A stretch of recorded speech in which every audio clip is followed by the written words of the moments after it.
the smartest film critic in the world, Cole Smithy. Hi, this is Cole Smithy with ColeSmithy.com and your guide to what to see and what to avoid at the movies this week. Laura Poitras's fascinating documentary about the initial contact with and aftermath of Edward Snowden's earth-shattering revelations is an essential historical filmic document. Citizenfour provides stark cinema verite perspective on America's biggest political scandal.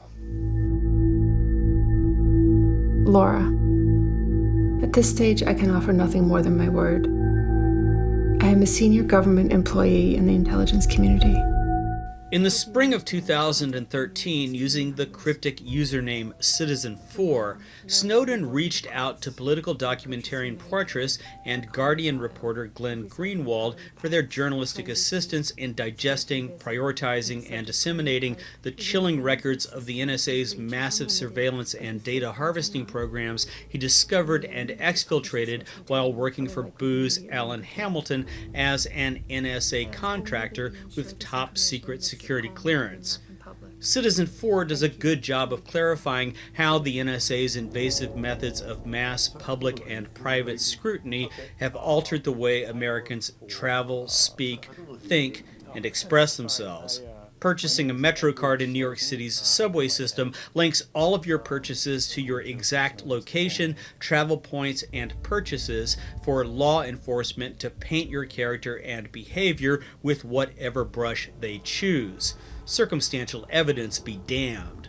The film's disclosure that the NSA currently has 1.2 million citizens on its watch list just twists the knife that much deeper.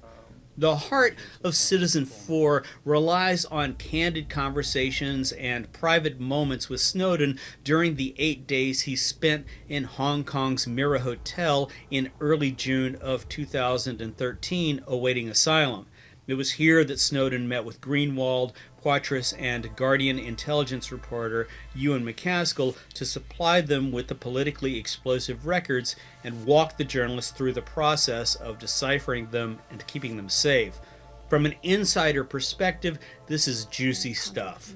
Surprisingly, the mood in Snowden's hotel room remains relatively easygoing in spite of potential threats surrounding the journalists and their daring subject. Watching Snowden calmly introduce himself to Glenn Greenwald to give his rational motivations behind his whistleblowing and reveal the scope and implications of his findings speaks volumes about Snowden's purity of intention. I ask only that you ensure this information makes it home to the American public. Thank you, and be careful. Citizenfour. It also exposes Snowden's keen intelligence and resolute sense of political pragmatism. Snowden recognized early on that the Obama administration and the media would attempt to deflect the significance of his leaks by attacking his character in Nixonian fashion.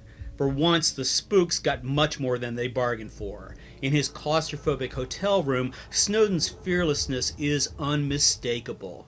His quote about the U.S. government goes, "You're not going to bully me into silence like you have everyone else." Television reporting of Snowden's leaks from news sources such as CNN defines the exact moment when the Obama administration lost credibility in the eyes of the world. Barack Obama has nothing on Edward Snowden in the realm of reasoned articulateness or ingrained passion for the precepts America was built upon. Affably smart, direct, and serious with a twinkle of youth in his eye, Snowden never minces his words. He never stammers, not once. Audiences looking for a clear-cut answer to the insipid media-propagated question about whether Snowden is a patriot or a traitor will detect the brazen obfuscation of that falsely posed query. In spite of the U.S. government's best efforts to smear, capture, and terrorize Edward Snowden, he has recently added student rector at Glasgow University in Scotland to his list of jobs that includes an appointment to the Freedom of Press Foundation's board of directors.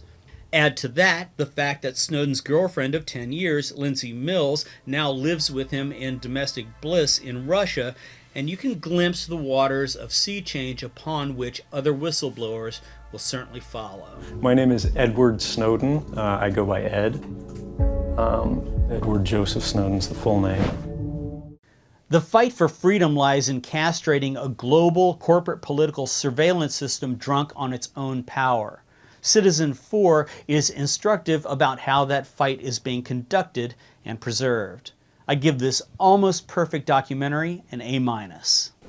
My sleeper pick is Life of Riley, and my guilty pleasure pick is Listen Up, Philip.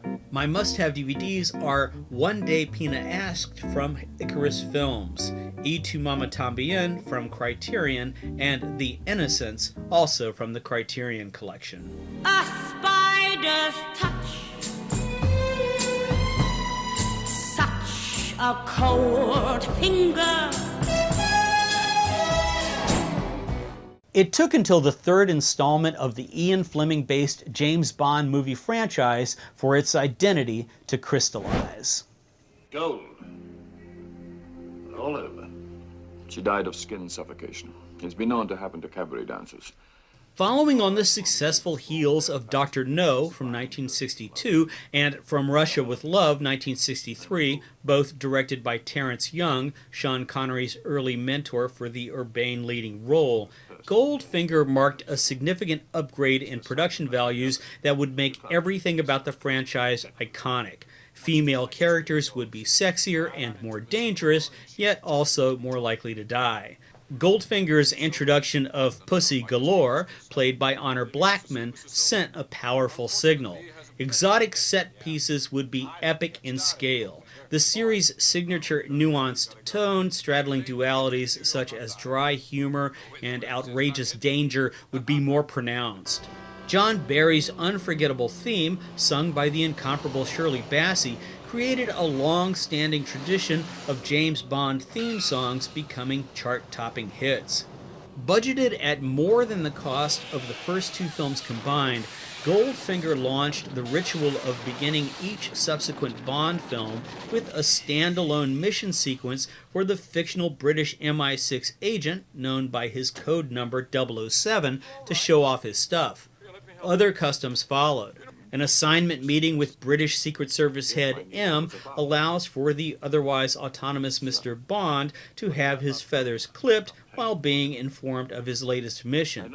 A little office flirtation with M's secretary, Ms. Moneypenny, segues into a meeting with resident gadget master Q, who gets Bond up to speed on these state-of-the-art devices that the audience can expect to see employed throughout the movie.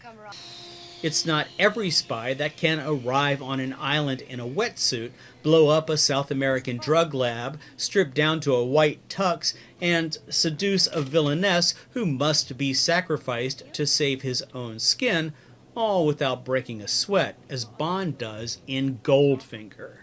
Yet every man wants to be James Bond, and every woman wants to be with a guy as capable, confident, and handsome as Sean Connery. The Scottish actor made such an indelible impression in the role that most audiences still consider Connery's portrayal to be the truest filmic embodiment of the James Bond character to command the big screen.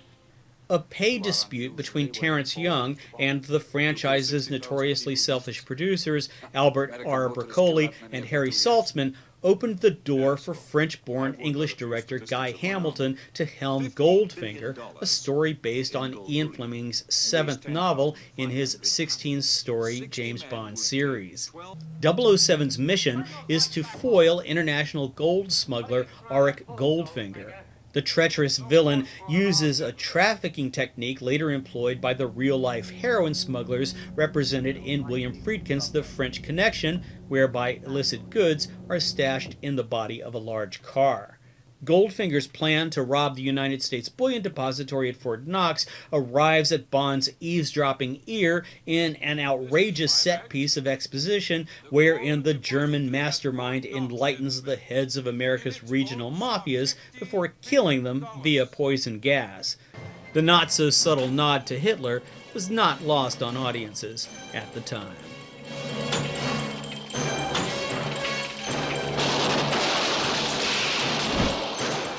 Goldfinger set in stone the formula for what would become cinema's longest-running and most reliably entertaining franchise.